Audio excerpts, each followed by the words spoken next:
Welcome to my short e-lecture about sustainable development. To understand this topic, I will talk about the background first. Since the 1980s, sustainability has been defined as the integration of the environmental, economic, and social dimensions of responsible management of natural resources. In business, these objectives came to be known as triple P: people, planet, profit, as shown on the screen.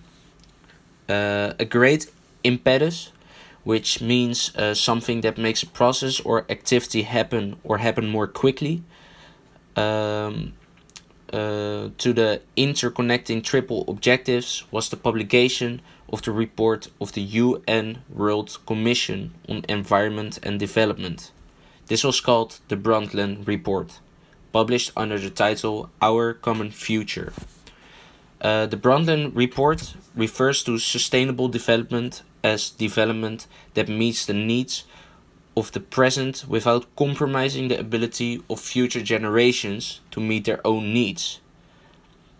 Sustainable development is targeted at finding strategies to promote economic and social development in ways that avoid environmental degradation, overexploitation, and pollution, often known in business as the triple bottom line. Rather than perceiving social and environmental problems to be solely the result of the consequences of industrial expansion, sustainable development often places in emphasizes on poverty reduction. Living in poverty can restrict the options people have for resource management because they have to use environmental assets unsustainable due to short-term necessities, like destroying limited remaining forested areas to clear land for agriculture. These are needs that people have with little money to spare. Differences in income can be seen as an important factor in explaining unsustainable development and preventing what it is often described as ecological modernization.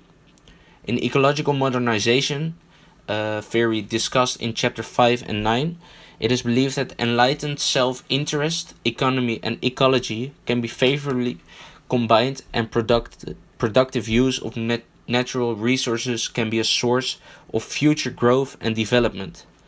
Thus, poverty is seen as both a major cause and effect of global environmental problems, and addressing inequality is presented as a long-standing concern of sustainable development. A perfect example of sustainable development company-wise is the company named Greensand. And Greensand, the company sells a certain sand kind named olivine, which gets CO2 out of the air into the sand via natural process.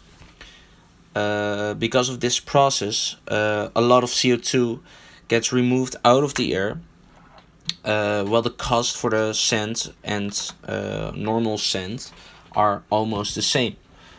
So, with sustainable development, it was meant at finding strategies to promote economic and social development in ways that avoid environmental degradation. While Greensand actually promotes sustainability towards the people, so that our future generations will benefit from this. I personally have informed myself a lot about this company together with a friend of mine, as we are trying to promote this scent to certain cities and projects and businesses. And so I like the sustainable aspect of this whole company.